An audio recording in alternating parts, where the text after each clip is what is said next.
Thank you very much, David, for a great welcome, great introduction.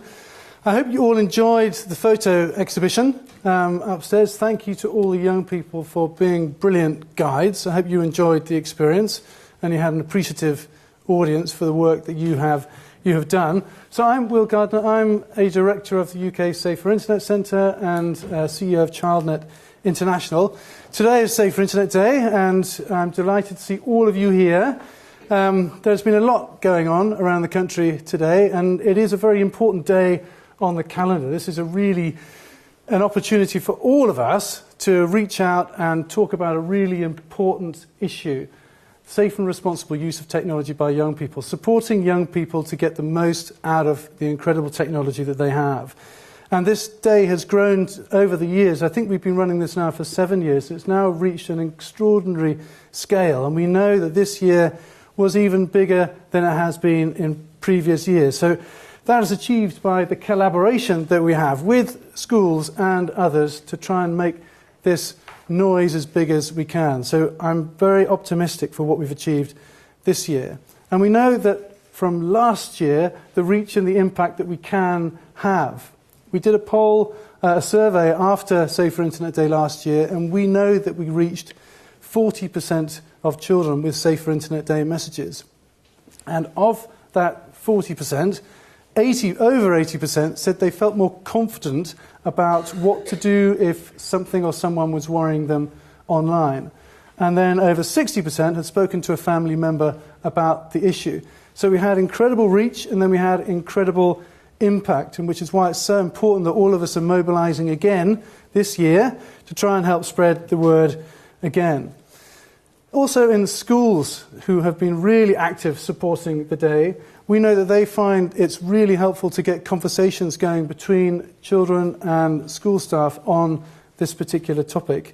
And it's there important for a day, but it sets a tone also going forward for further days. So we asked schools who supported Safer Internet Day last year a few questions about what they got up to, and 46% of the schools said that their support of Safer Internet Day had led to disclosures of potential online safeguarding issues.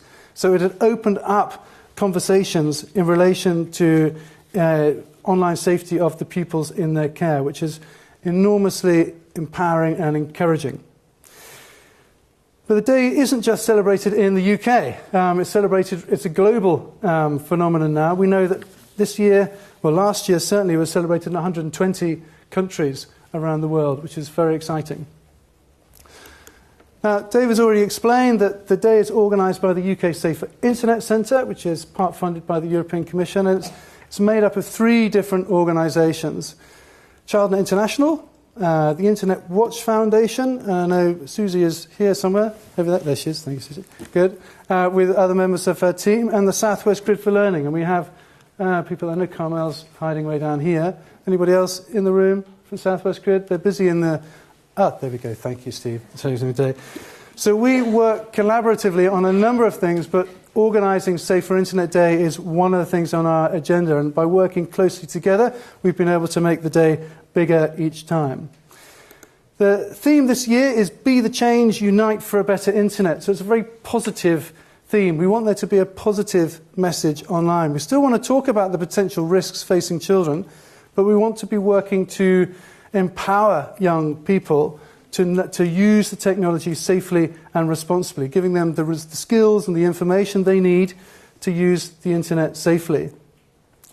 Some of these images are from other parts of the UK. We're doing an event here in London. There's also an event with UK Safer Internet team in Scotland and at the Senedd in Wales, the Welsh Parliament, and in Northern Ireland too. So there's a countrywide, nationwide initiative, which is great to see.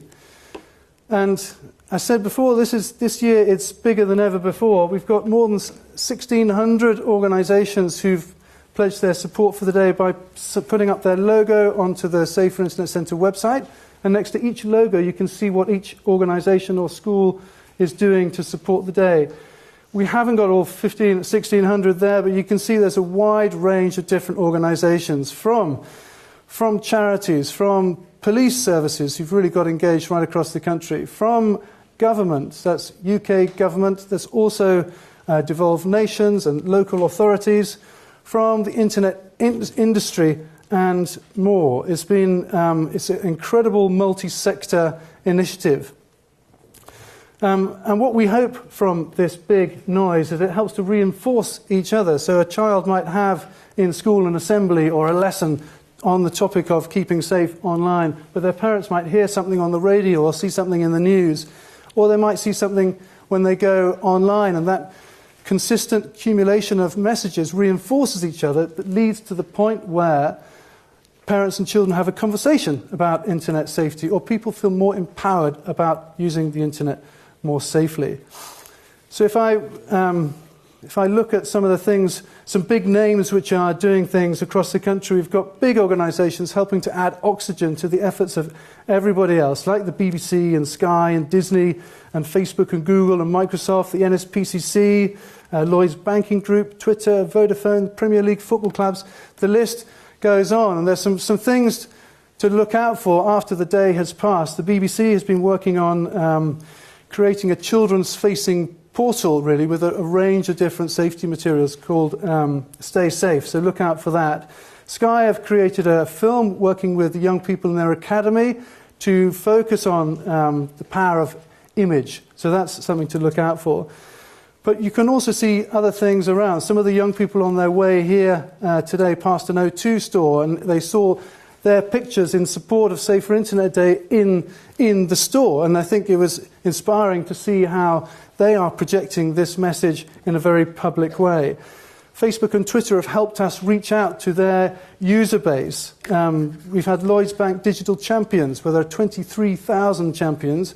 Not all of them, but many of them have got behind the day and are reaching out to their local community to help spread messages.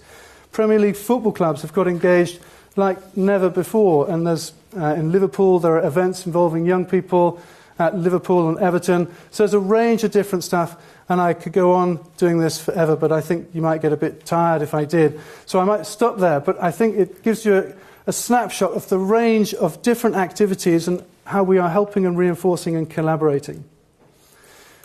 This time around we focused on the power of image, and I think you got the sense of that from the exhibition upstairs. We are seeing young people communicate in a very visual way with the likes of Instagram and Snapchat and YouTube and emojis and such like, and I think it's quite a phenomenon, a trend, if you like, in how young people are engaging with social media, and I think it's right that we stop and look at that. What is it that is positive about this engagement in this visual type of communication, and what are the potential risks?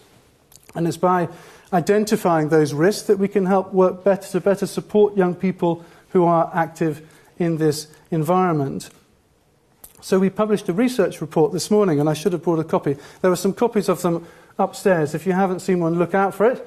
Otherwise, look for it online. And it did look deeper into this visual communication, and it has some quite startling statistics to the level that young people are engaging in communicating in a visual way. Also looking at the positives and the impact of this visual communication. We have 80% of young people said they had been inspired by an online image or video to take positive action, and said this happened all or most of the time. And I think it is important that we, as we are discussing this issue, we look at the positive potential that images can have to really inspire young people. In terms of the risks and the pressures, we had 80% of young people said they'd received positive comments about images that they'd posted online, but 2 in 5 said they'd received negative comments. And there was a follow-up question looking at whether that had an influence on whether they felt free to express themselves. And about 40% of young people said that it had make them feel less inclined to post something online. So it has an impact on freedom of expression, this particular area. We know that half of young people said they worry about how attractive they look online, and we'll talk a bit more about the process of projecting yourself online with selfies later on. We also looked at critical thinking, and seeing is believing, and the phrase, a photo communicates 1,000 words.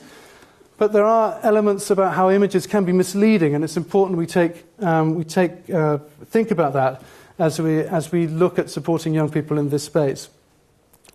So there's the pressure on young people, critical thinking, there's the bullying element, there's online reputation and privacy. There's a range of different potential risks that we need to recognise and manage, and the report highlights many of those statistics as we look to work forward to support young people to be critical thinkers, kind communicators, considerate creators, helping hands, and active digital citizens.